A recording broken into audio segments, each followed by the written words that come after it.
La gastronomía en todo el mundo es un signo relevante de la cultura. Nos muestra un horizonte infinito de su historia, mezclas, ideas y costumbres. En México, país que ofrece una amplia gama de productos alimenticios, la cocina es ancestral, profunda, compleja, refinada y sin lugar a dudas ocupa un lugar importante en el mundo, al lado de la comida europea o la oriental. Tiene como base el maíz, el frijol, la calabaza y el chile, por lo que la cocina mexicana goza de una autenticidad particular y de la capacidad de evolucionar sin perder ese sello que la distingue. A estos productos alimentarios básicos se añaden ingredientes autóctonos como tomates, calabazas, aguacates, cacao, vainilla y un sinfín más. La cocina tradicional mexicana es un modelo cultural completo que comprende métodos de cultivo únicos como la milpa y la chinampa y procedimientos culinarios antiguos como la nixtamalización, costumbres y modos de comportamiento comunitarios ancestrales y utensilios especiales como metates y morteros de piedra. El arte culinario mexicano es elaborado y está cargado de símbolos. Las tortillas y los tamales, consumidos diariamente, también forman parte de rituales y tradiciones. Los conocimientos y técnicas propios de la gastronomía mexicana son expresión de la identidad comunitaria y permiten fortalecer los vínculos sociales y consolidar el sentimiento de identidad a nivel nacional, regional y local. Todos estos elementos están presentes en las casas mexicanas, en las culturas campesina, criolla, mestiza y forman parte de la historia de nuestro país.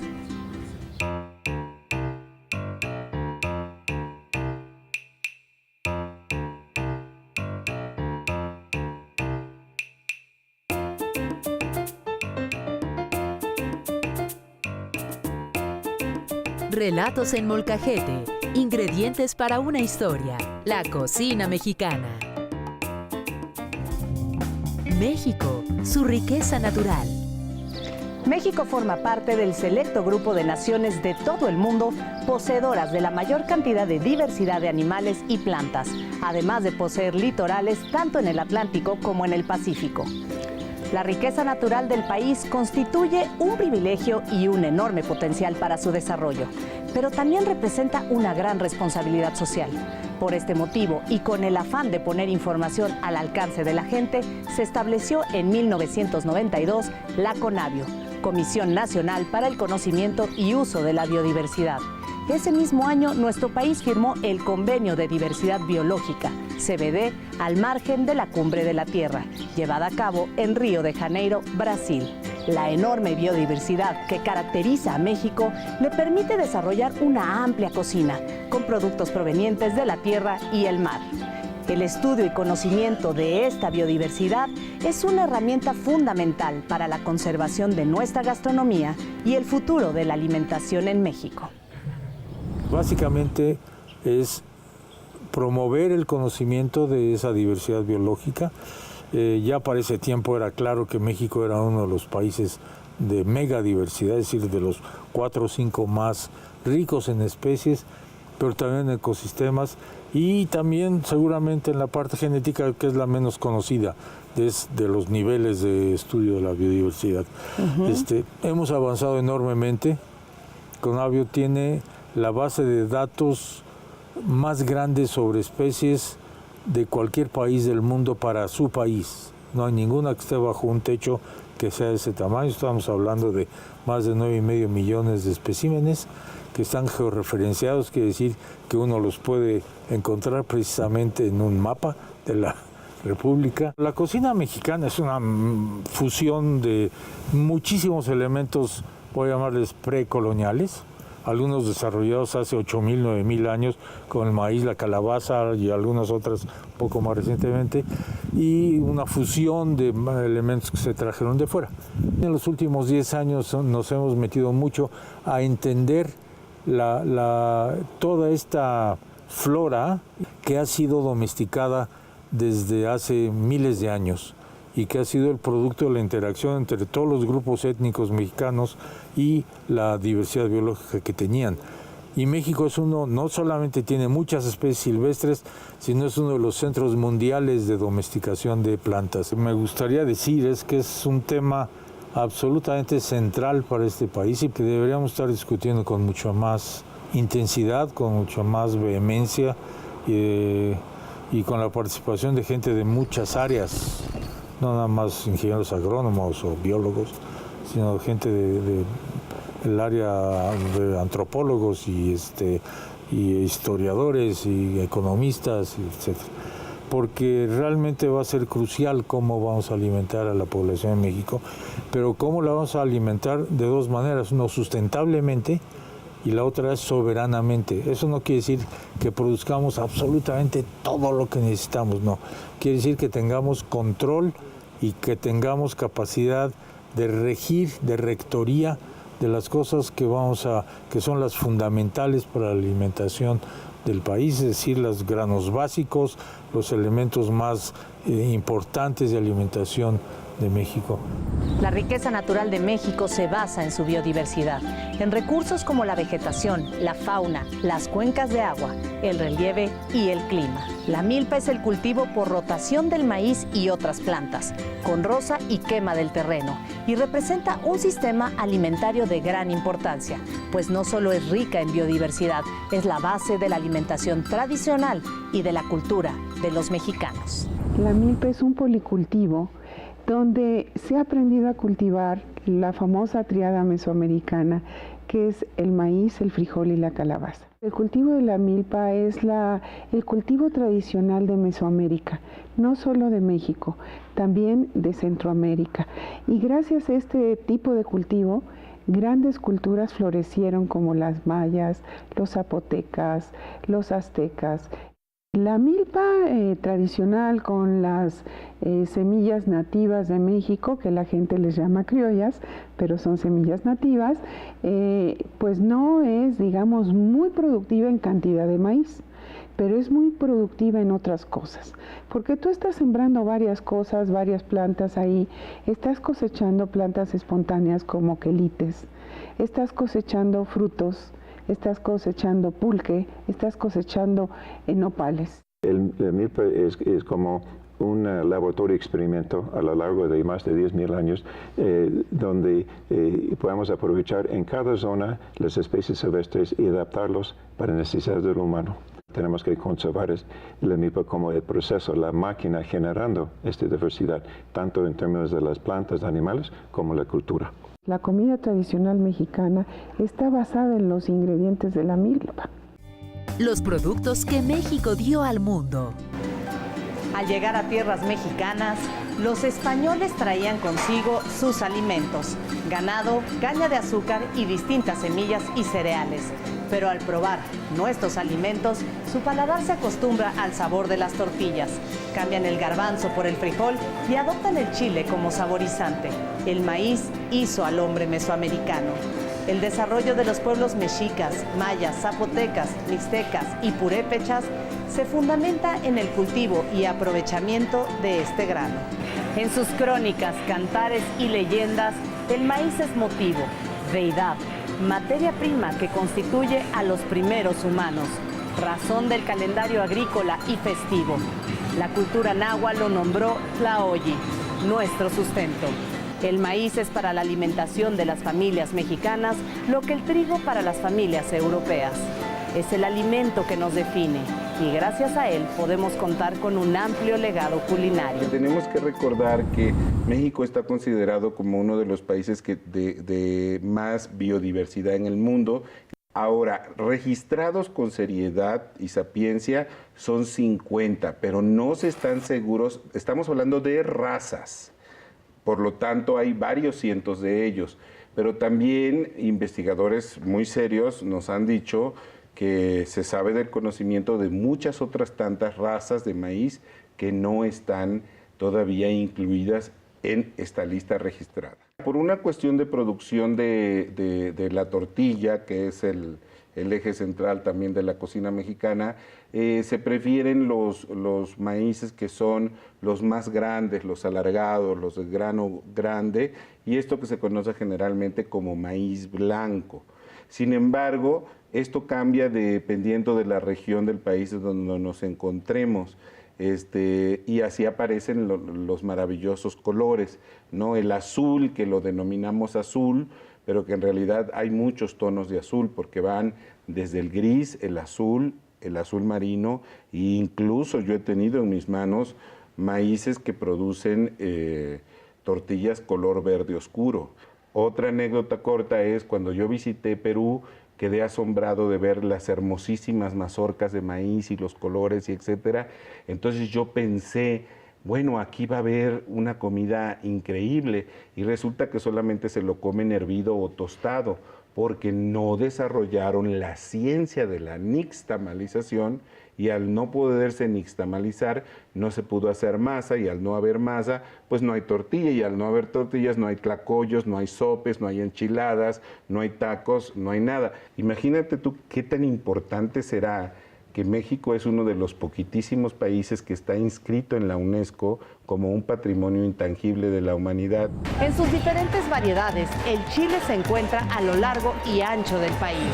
El más picoso de todos se considera el habanero, muy característico de la península de Yucatán, que cuenta con denominación de origen. El chile es un producto del campo que representa claramente a México, y existen quienes aseguran que el pimiento dulce y la paprika europeas son resultado de la gran diversidad de chiles que navegan desde el nuevo continente hacia los campos europeos. México es el centro de diversificación y domesticación de esta especie. Existen más de 40 variedades de chile que se comen frescos o deshidratados. Las variedades más cultivadas son el chile jalapeño, serrano, pimiento morrón, poblano, chilaca, Anaheim, Mirasol, Soledad de árbol y piquín. Los chiles más cultivados que se consumen secos son el ancho, guajillo, Mirasol, colorado, pasilla de árbol, puya y costeño. Domesticar esta planta fue de gran utilidad para la cocina mexicana. Es un alimento emblemático de México. Ahora se consume en todo el mundo. Es en México donde se le consumía, donde se establecieron las pautas para su consumo. Hay cosas que distinguen a México y en cuanto a alimentación, pues uno de ellos es el chile. Los ingredientes básicos de la comida mexicana pues son el maíz, el frijol, la calabaza, el tomate y el chile. Pero puedes tener platillos sin maíz, o platillos sin calabaza, o sin frijol, pero sin chile no hay. Se le empezó a utilizar porque ayudaba a conservar los alimentos, o sea, sí ayuda a conservar los alimentos, retrasa los procesos de descomposición, sobre todo de la carne, y porque cuando el alimento está un poco ya en proceso de descomposición, ya sabes que lo primero, el aviso es el olor, ¿no? Claro. Y el chile ayudaba a enmascarar ese olor y ese sabor un tanto desagradable, ¿no? Hay una sustancia que es característica del chile, y esa sustancia ayuda a liberar los jugos gástricos, o sea, a digerir los alimentos que estamos consumiendo. Esta tierra, en la medida que es el origen de esos productos, los produce en mejor sabor, en mejor abundancia, con mejores colores, todo, que en otros lados, ¿no? Hay que decir que cuando decimos que el chile es originario de México, nos referimos a que el chile domesticado. Claro. El chile en estado silvestre viene del Amazonas. Para los mexicas, la época prehispánica, el chile también tenía propiedades medicinales, lo usaban para desinflamar las encías, por ejemplo, para curar infecciones, para cauterizar heridas. O sea, no es solo un alimento, sino también un elemento terapéutico. Inserto en una cosmogonía particular, el cacao es uno de los regalos de México para el mundo. Entre los aztecas, su consumo estaba reservado únicamente a los nobles y destacados guerreros. La mayoría de la población solo podía beberlo en ciertas ceremonias, y si lo consumían sin permiso, podía costarles la vida. La forma en que los prehispánicos consumían el chocolate era en una bebida espumosa a base de cacao molido, mezclado con harina de maíz, y en distintos casos saborizado con chiles, flores, vainilla y miel. Durante la colonia, en algunos conventos, se adicionó leche y azúcar al chocolate, dando origen a la forma en que se conoce actualmente. Las propiedades del cacao, la energía que aporta, las endorfinas que libera y su sabor hicieron que el chocolate cruzara las fronteras para enamorar al mundo. La primera vez que encuentran el cacao es en el cuarto viaje de Cristóbal Colón. se encuentran con una barca maya que era de comerciantes y ellos son los que llevaban semillas de cacao. Entonces es la primera vez que realmente tienen un contacto con las almendras. Posteriormente, con la expedición de Hernán Cortés, pues ya van entrando en esta relación, van conociendo las plantas, van conociendo las almendras y van empezando a conocer las bebidas, que al principio parece ser que no les gustó el chocolate. Ya cuando llegan a Tenochtitlan, pues se dan cuenta que es un producto muy importante, porque en el mercado ven que es la forma de cambio, que es la moneda que está en uso. Y también cuando llegan al Palacio de Moctezuma ven la cantidad de bebidas de cacao que se le están ofreciendo al Tlatoani. Entonces se dan cuenta de que es algo muy, muy importante.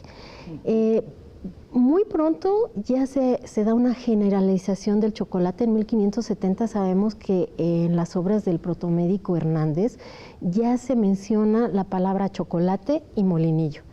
Y se refería a la pasta de cacao con azúcar y canela y a la forma de beberlo, que para los españoles era caliente, con agua, y se llama chocolate al agua hervida con la pasta de chocolate. El chocolate es importante desde la época preclásica porque encontramos ya vasijas que tienen la huella química de teobromina. Y posteriormente, bueno, por ejemplo, en el clásico también encontramos ya vasos y tiestos que tienen esta huella de uso de cacao en una diversidad muy grande de bebidas, también como pinole. Después, con el virreinato, se vuelve una bebida fundamental que acompaña a todas las clases sociales, ya fuera como chocolate con agua, como champurrado o como atole. En un principio se le consumía como una medicina, era así como un tónico. Y poco a poco fue ganando adeptos y en España tuvo el mismo efecto que en la Nueva España, la gente se volvió chocoadicta. Entre los pueblos prehispánicos, la vainilla se utilizaba como condimento y para enriquecer la bebida de cacao destinada a nobles y guerreros. Se conocía con el nombre de xanab, que quiere decir flor. La producción se concentraba entre los totonacas, en el actual estado de Veracruz, de donde es endémica de la región de Papantla. Hasta mediados del siglo XIX, México era el único productor de vainilla en el mundo, cuando la polinización se realizaba de manera natural por un tipo de abeja local sin aguijón. Esta orquídea fue llevada a Europa y una vez descubierta la polinización manual, las plantaciones de vainilla se extendieron hacia el Océano Índico, donde hoy se concentra casi el total de la producción mundial, de la cual México representa el 1%. La vainilla es una orquídea tan bella como caprichosa. Las flores abren al azar por un día. Esto exige un minucioso trabajo en el campo para polinizar. La cosecha se realiza en verde, cuando aún no ha desarrollado su perfume y sabor, que se revelan durante el proceso del beneficiado, que a través de calor, fermentación y secado aporta color, aroma y la formación de cristales al interior de la vaina. El consumo de este cultivo en su forma natural se ha visto disminuido por el uso de saborizantes artificiales, lo cual ha generado una crisis mundial de estas plantaciones. Cualquiera que haya probado la vainilla natural sabe que su sabor es inigualable.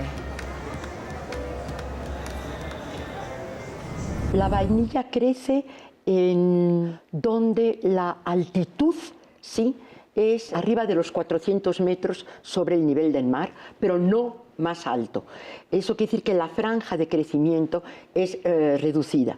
Después tiene que tener una temperatura media anual entre 20 y 22 grados y que nunca baje de 7 a 9 grados la temperatura nocturna. Es decir, sí necesita cierto tipo de clima y después cierto tipo de suelo. Por ejemplo, que nunca los suelos estén abnegados, entonces que los suelos sean sueltos. Eso es muy importante para el crecimiento. La planta fue llevada a España, donde como no había el polinizador, que ya decíamos que era de una pequeña abeja, que no existía, nunca creció la vainilla. Después de allí, los franceses en ese momento tenían varias regiones de Francia e islas. Una de ellas es la isla Borbón, que hoy en día ya no tiene ese nombre. La capital de Borbón era Saint-Denis y allí todavía existía la esclavitud negra. Hasta 1848 la esclavitud se deshace y entonces en una de las haciendas uno de los esclavos que tenía pasión por las flores empezó a mirar unas orquídeas que les acababan de hacer llegar y entonces él vio que había unas flores que nosotros hoy en día biológicamente llamamos de sexo masculino y las de sexo femenino. Entonces veía que no se producían vainas. Entonces a él se le ocurrió juntar la parte masculina con la parte femenina. Y entonces, bueno, así nació la fecundación manual. Hoy en día esta parte de la colección y la siembra de la vainilla la siguen llevando a cabo las mujeres totonacas. A veces no somos conscientes de las grandes culturas prehispánicas que dieron al mundo, ¿no? Bueno, pues uno de los elementos vegetales que dio al mundo fue precisamente la vainilla. Tenemos que hacer un reconocimiento a las culturas prehispánicas de México.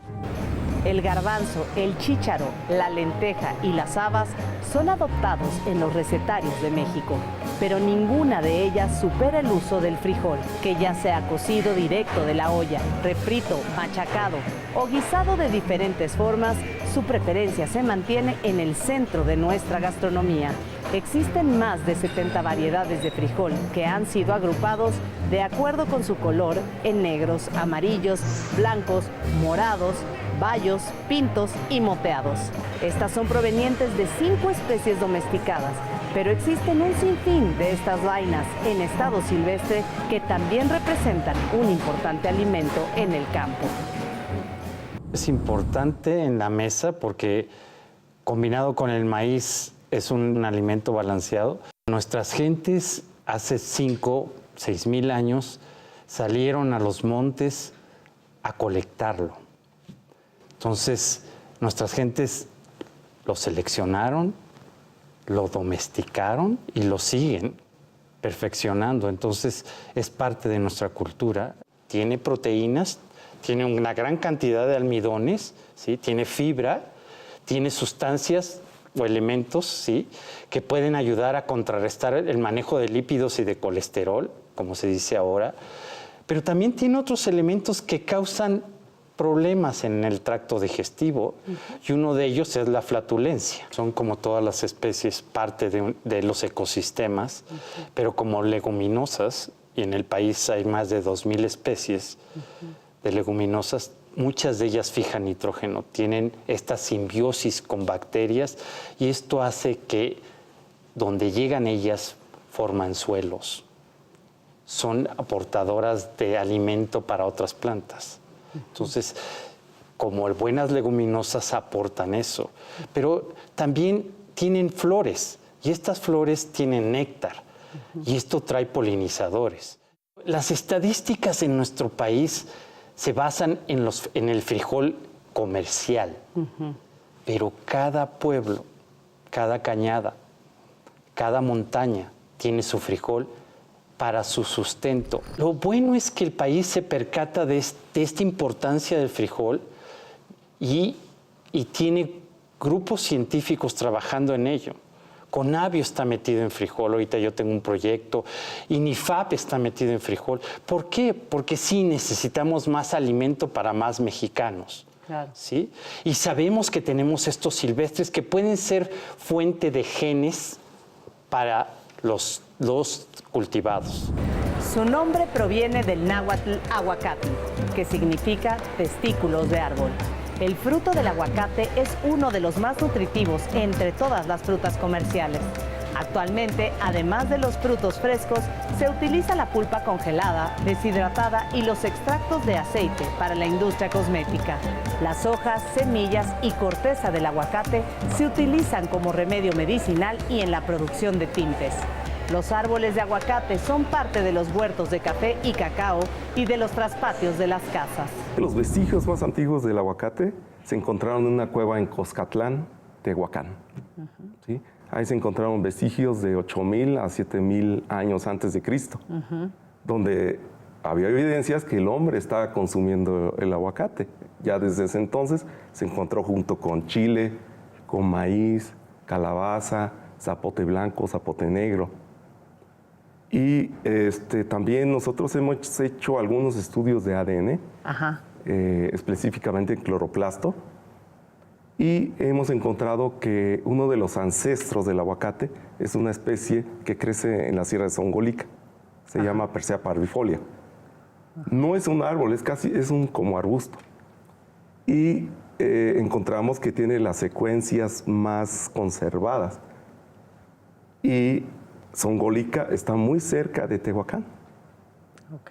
Entonces eso nos da alguna idea del origen. El hombre antiguo que llegó a América se encontró el aguacate ya, prácticamente. Al principio lo empezó a recolectar y más adelante de alguna forma lo empezó a cultivar. Se sabe que los olmecas ya la cultivaban y después los mayas. Y después se fue diseminando por todo Centroamérica, llegando hasta los incas inclusive, que ya también hay vestigios que desde 1200 años antes de Cristo ya consumían aguacate. Pero, como dije, el origen del aguacate es México. Aquí en México, la variedad más establecida en el territorio nacional es Hass, que todos comemos. Pero hace años existía otra variedad que se llamaba Fuerte. ¿Sí? Actualmente el Hass ocupa casi el 95% de la superficie nacional y pues es lo que consumimos los mexicanos, ¿no? El mestizaje culinario. El encuentro de Europa con América supuso una de las transformaciones más radicales en la dieta de la humanidad.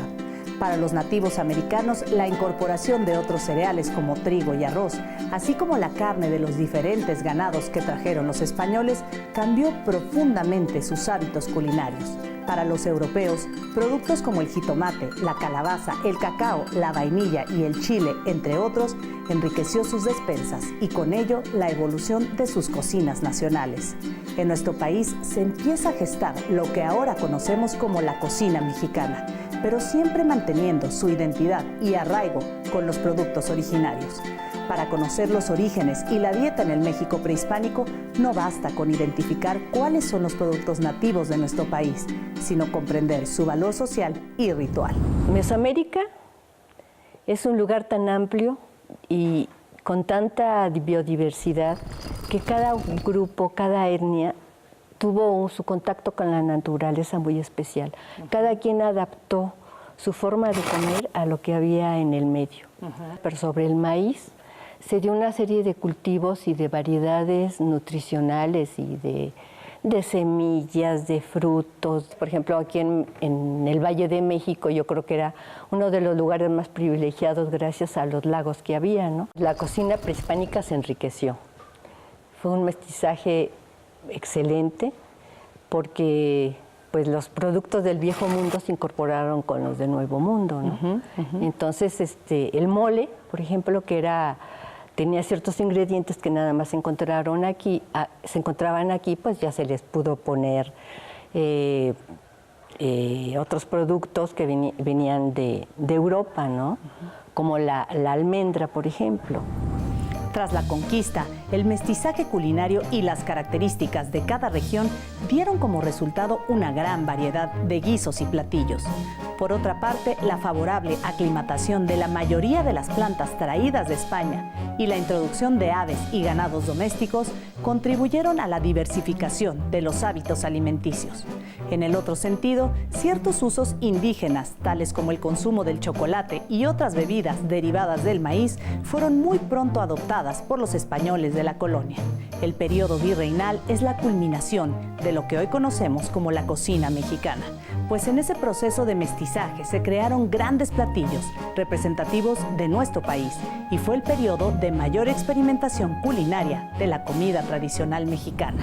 La llegada del trigo va a ser algo espectacular. Pues fíjate que las monjas entonces tenían que hacer sus productos y ofrecerlos al público para también ganarse la vida. Entonces, por ejemplo, hubo conventos famosísimos por sus dulces, como el de San Jerónimo y el de San Lorenzo, que le servían los dulces al Palacio Virreinal. Por ejemplo, cada convento tuvo su especialidad. El convento de la Concepción, que fue el más antiguo, hizo unas empanaditas que son deliciosas. Es también un mestizaje sensacional, porque ya es el trigo con el que se hace la masa, pero le ponen tequesquite. Algunos otros conventos también fueron muy famosos, por ejemplo, el de Jesús María, porque todo lo dulce, todo lo salado lo hacían en dulce. Por ejemplo, el calabacete era famosísimo en San Jerónimo, y cada convento tenía sus especialidades. Bueno, no digamos las de Santa Clara de Puebla, que bueno, son famosísimas por esas tortitas de Santa Clara, por los camotes. Yo creo que hay algo muy importante de espiritualidad en la fusión de las dos culturas. Por un lado, todo es espíritu, ¿no? Todo tiene un simbolismo religioso, pero el mexicano le va a dar una connotación completamente diferente. De hecho, yo creo que el barroco más bello del mundo es el barroco mexicano. Ahí viene la interpretación del barroco, porque pues el indígena va a usar su base indígena, ¿no? Que eso nunca se ha perdido. O sea, ¿cuál es la constante? La constante no es lo español, la constante es precisamente el maíz, el frijol, el chile, las calabacitas, y eso, sobre esa base, pues le vamos a ir poniendo otros ingredientes para hacerlo de esa manera espectacular. Yo digo que el primer platillo que pudo haber representado a todo el cosmos, o sea, todo nuestro planeta Tierra, fue un mole poblano, ¿no? Hace poco tiempo se descubrió un recetario en el convento de San Jerónimo, cuya redacción se atribuye a Sor Juana Inés de la Cruz, quien tomó a la cocina como un espacio más de experimentación. En él se incluyen varias recetas de la cocina conventual del virreinato. Se cree que la mayoría son solo transcripciones de las que se preparaban en el convento, pero no se descarta que varias tengan una aportación personal de la 10ª musa. En este recetario se deja notar la influencia árabe en la abundancia de piñones, nueces y pasas, del Caribe por sus exóticos frutos como el mamey y por supuesto la presencia del maíz, el cacao y el chile.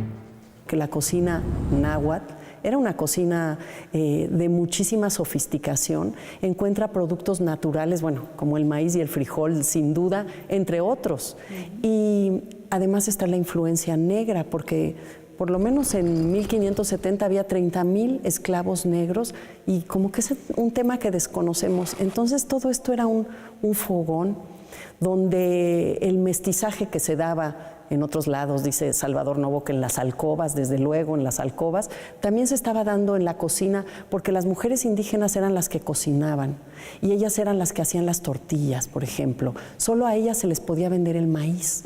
Es un mundo muy interesante de cocineras, y en ese mundo es donde se da el mestizaje.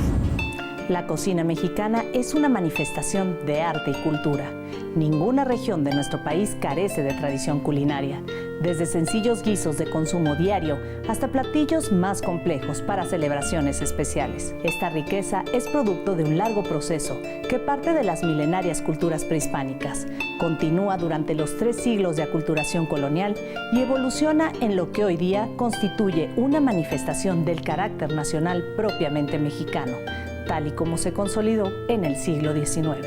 Un manual editado en 1831, El cocinero mexicano, da cuenta de 1,789 preparaciones, que van desde sopas y guisados hasta panes, licores y helados. Recetas de influencia indígena, española, criolla y francesa. El cocinero mexicano, o colección de las mejores recetas para guisar al estilo americano, fue dictaminado por el Comité Regional de América Latina y el Caribe como Memoria del Mundo. Este y otros documentos se pueden consultar en la Biblioteca de la Gastronomía Mexicana de la Fundación Herdes, abierta a todo el público. En el sentido, los recetarios, los libros de cocina y los manuales son catalizadores de la sociedad, de sus gustos en los ámbitos microscópicos, pero también masivos. Nuestra cocina se fue conformando. Nuestra cocina sí es una cocina tradicional, pero también tiene una parte construida que le hemos ido haciendo a través de los años. Entonces, Para que forme parte realmente de la cocina mexicana, no nada más es el guiso, sino también es el discurso que sustenta cada una de nuestras preparaciones. Estamos hablando de esta famosa triada, ¿no? Donde entra el maíz, donde entra el frijol, donde entra la calabaza. Pero, sin embargo, también habría que anotar que esta triada fue superada. Fue superada en poco tiempo, estamos hablando de los años 50, cuando explotó la idea de la cocina mexicana, y se descubrió que no nada más teníamos esos 3 productos o esos 4, sino teníamos toda una dote de productos que son realmente la base y el sustento de nuestras recetas. Hay que anotar que realmente lo que se da en los 300 años de colonia es que propiamente no podemos hablar de una cocina mexicana. Lo que se dio es una cocina diferencial. Cada grupo tenía su cocina. Había cocina de pobres, de indígenas, de castas, y había la gran cocina, que era la de los criollos, que es la que está anotada en los libros de cocina que conocemos hasta ahora. Entraron los moles, las preparaciones con tortilla, los tamales, algunas bebidas, pero también se colaron todos estos productos, los jitomates, las calabazas, el maíz, los capulines que se usaron para aderezar algunos platillos de origen español, y en el último de los casos, las frutas para hacer mermeladas y dulces.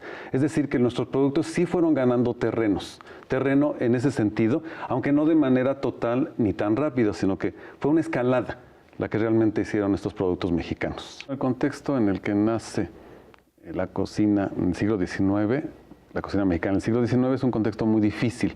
Es un largo periodo donde hubo guerras, mucha inestabilidad y lucha de facciones. Pero también es importante anotar que es un siglo en el que nacen los primeros mexicanos.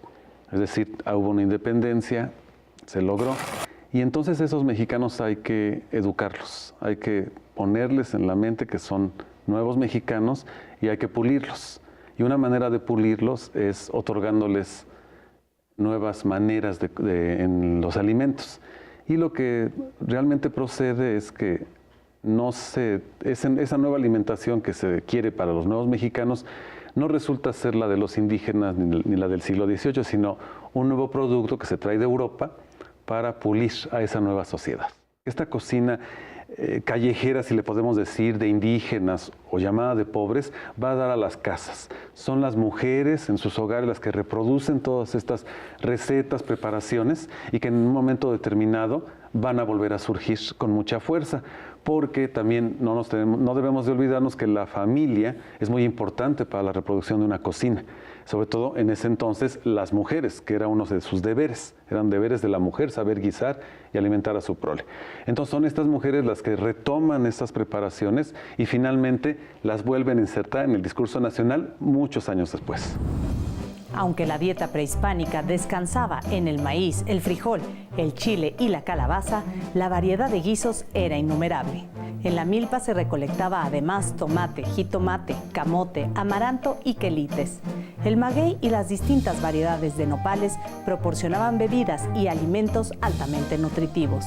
Si somos lo que comemos, valdría la pena revisar nuestro legado culinario y analizar cómo hemos transformado nuestros hábitos alimentarios. Estamos comiendo de manera desequilibrada. Mira, hubo un nutriólogo muy famoso argentino, Pedro Escudero, que planteó las leyes de la alimentación. Entonces, Pedro Escudero decía que una dieta, una alimentación correcta tenía que ser suficiente en cantidad, es decir, que nos diera la energía que necesitamos para vivir. Segundo, que fuera suficiente en calidad. Y tercero, que fuera equilibrada. Y lo cuarto, que es muy importante, que fuera a nuestro gusto, acorde con nuestra cultura, con nuestra experiencia, etcétera, la parte emotiva de la alimentación. Te puedo hablar de dos formas. Primero, yo he trabajado en el pasado, ya no lo hago, con restos prehispánicos. Entonces tú en los restos prehispánicos te das cuenta que en general eran personas, la generalidad, bien nutridas. Pero de momento te encuentras restos donde hay falta de vitaminas que se manifiestan en los huesos, que hay lesiones por falta de hierro en los huesos de la cabeza, etcétera. Y dices, bueno, que la situación es muy dispareja, pues tan dispareja como hoy. Lo que sí sabemos es que no había la obesidad que tenemos hoy. En el mundo prehispánico, lo que te voy a decir es una cosa que probablemente cause sorpresa. Comían mucho más variado que lo que nosotros comemos hoy. Era una dieta completa para la mayoría.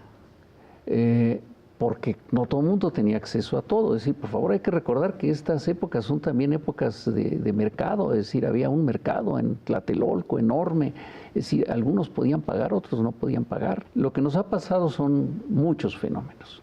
Primero, ¿qué nos traen los españoles? Nos traen cosas muy buenas y nos traen cosas que a la larga se han vuelto contra nosotros.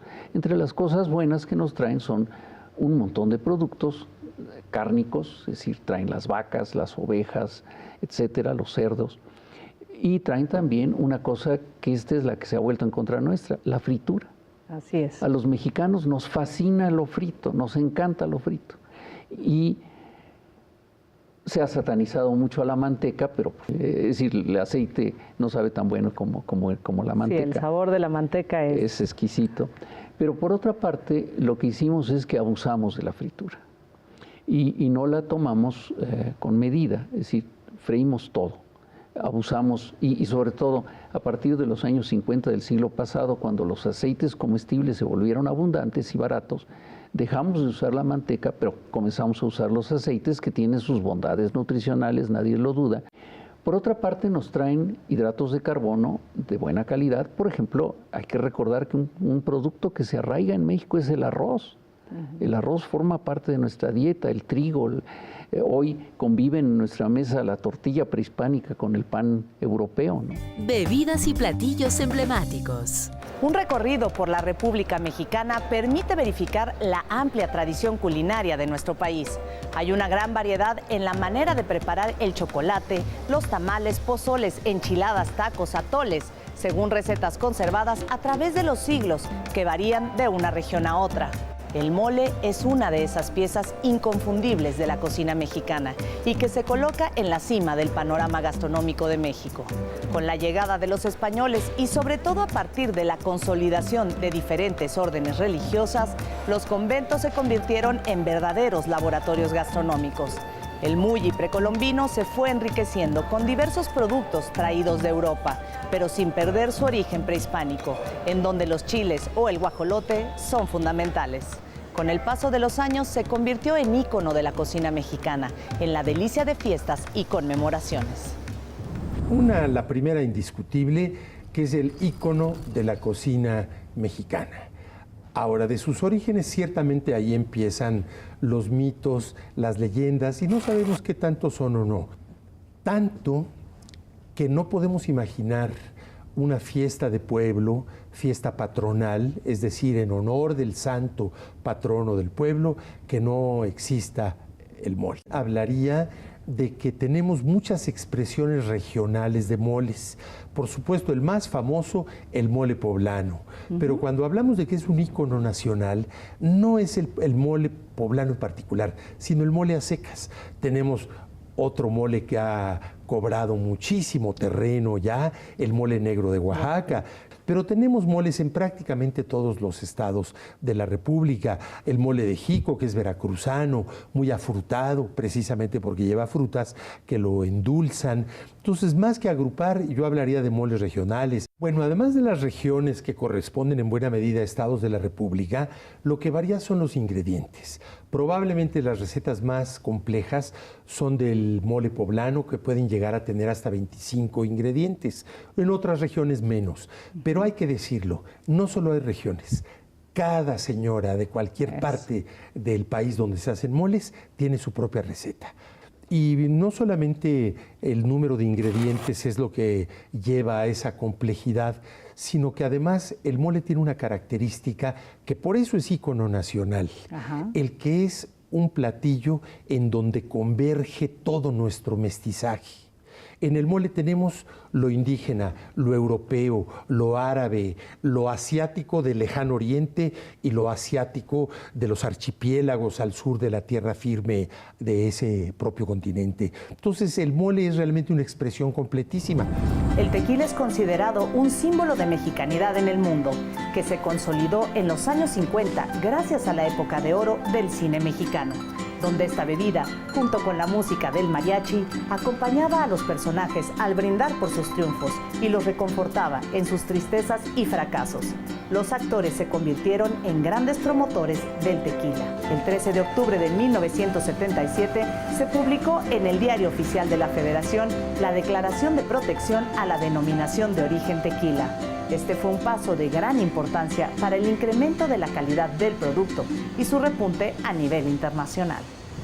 El tequila es la marca de México.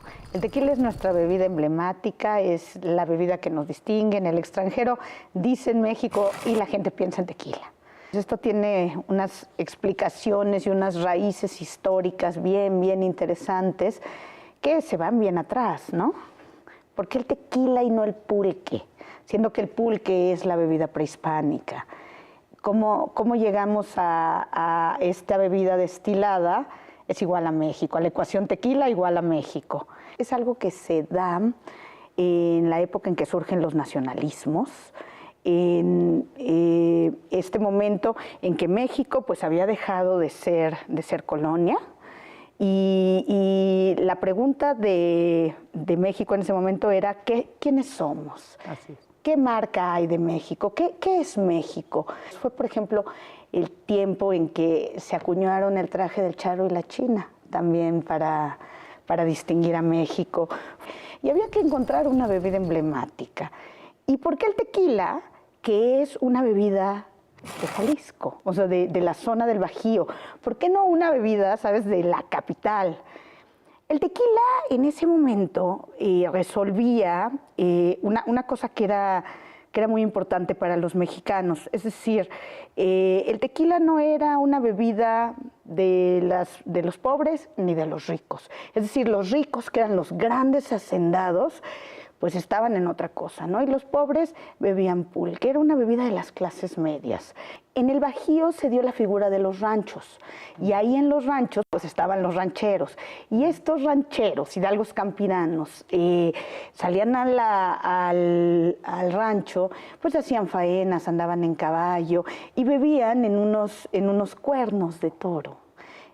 Y bueno, pues esos eran los primeros caballitos de tequila. Por eso el caballito de tequila tiene esta forma, ¿sabes? Es como si fuera un cuerno.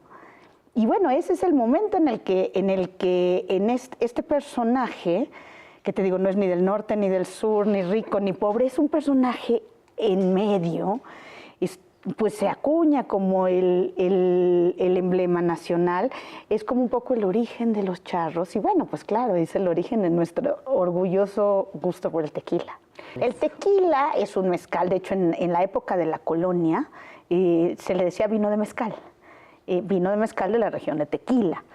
Porque bueno, pues es el volcán de Tequila, es la región de Tequila, y bueno, pues por eso es el vino de mezcal de la región de Tequila. Pero mezcal es cualquier destilado de agave. En México tenemos una producción de más de 100 tipos de agaves. El tequila es un mezcal producido con agave azul tequilana Weber, que eso es lo que nos dice la norma del tequila, la famosa NOM. El tamal es otro platillo que representa a la cocina mexicana. En todo el país se produce una gran variedad de tamales, cuyos nombres dependen de los materiales o condimentos con los cuales son elaborados. Desde antes de la llegada de los españoles, el tamal era un platillo servido en muchas ocasiones. La manteca de cerdo, así como las diferentes carnes que trajeron los europeos, se fusionaron con la masa de maíz nativa, generando una impresionante diversidad de estilos, formas e incluso tamaños de tamales que hasta nuestros días forman parte esencial de nuestra gastronomía. El origen del tamal realmente se pierde en el tiempo, como muchas otras cosas de la cultura mexicana, y creo que lo fundamental de todo esto en realidad es tratar de comprender cómo las prácticas de alimentación forman parte de un sistema muy complejo, en donde estas cualidades funcionales, materiales, de aprovechar el recurso de una forma muy integral para resolver varios problemas al mismo tiempo, son cosas de la inventiva, son cosas que resuelven necesidades prácticas e inmediatas, y que el tamal es una representación o una síntesis de alguna manera histórica, material, de vida cotidiana, que obviamente nos expresa y nos cuenta una historia muy compleja de la complejidad sistémica de la alimentación, no solo prehispánica, sino actual. El tamal es un producto que de manera natural está presente en la vida cotidiana de todos nosotros.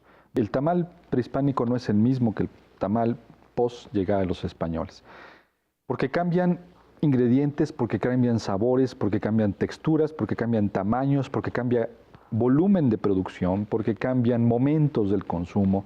Muy importante la llegada de los españoles porque introducen materias primas, carnes, grasas, condimentos, que van a transformar de una manera muy importante el tamal. Es decir, yo podría asegurar sin ningún problema que los sabores, texturas, tamaños, formas de los tamales se han modificado y se modificaron de manera radical con la llegada de los españoles y la introducción del gusto europeo al gusto mesoamericano, y esta mezcla, este sincretismo no solo de creencias, por definición la palabra lo dice, sino de apetitos, esta mezcla, esta incorporación de gustos, sabores, que sin duda, igual que el proceso de evangelización, tuvo también sus momentos violentos y de transgresión, sin duda, ¿no?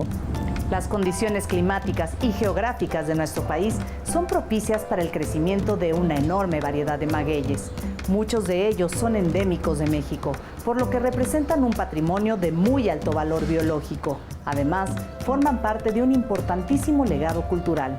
El mezcal, como otras bebidas, nació no solo cerca del ritual y la fiesta, sino también cerca de los remedios y de la medicina.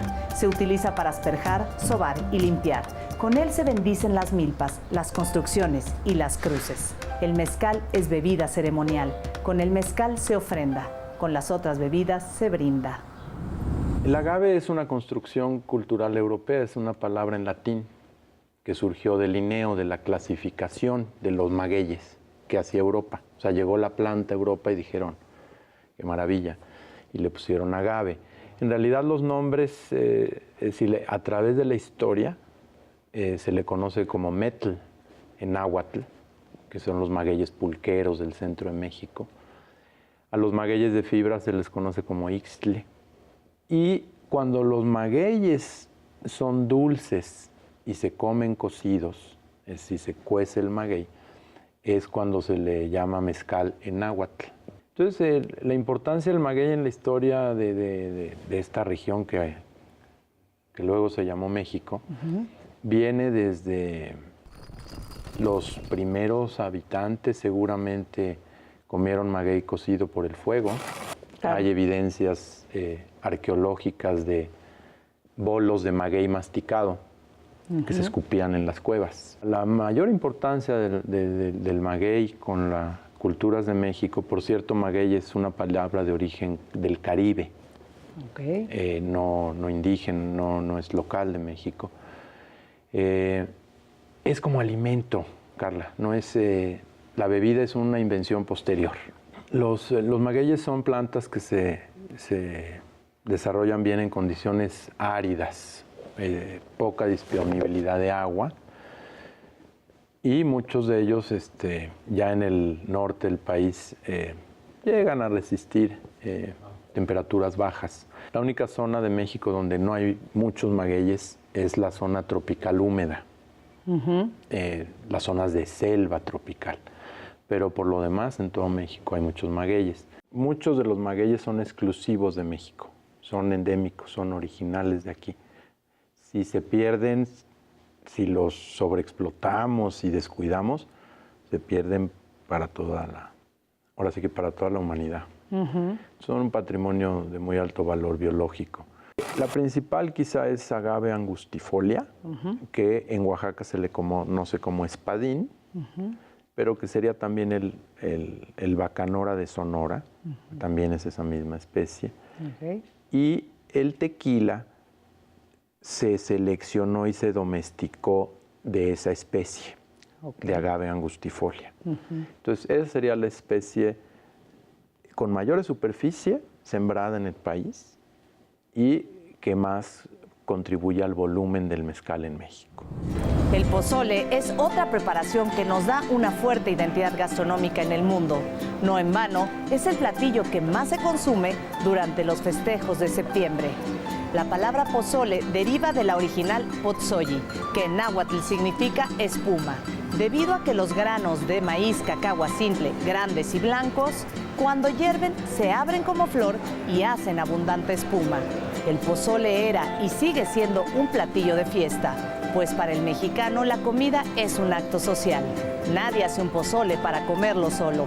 Por eso en la actualidad, en las comunidades rurales, todavía se hace este platillo para las celebraciones importantes. Bueno, ya aclaramos muy bien que el origen del pozole data de tiempos prehispánicos, pero hay ciertas connotaciones que habría que hacer muy claras. Primero, la dieta prehispánica era altamente vegetariana, así que hubieron pozoles que fueron netamente vegetarianos, a los cuales se les añadieron varias hojas comestibles que nosotros conocemos como quelites. ¿Y cuáles son esos quelites? Pues los quintoniles, las malvas, el mismo quelite, porque el quelite se robó el nombre de sus hermanos y hay como 400 tipos de quelites, ¿no? Muy bien. Pero por el otro lado, en el México prehispánico existieron carnes muy sabrosas.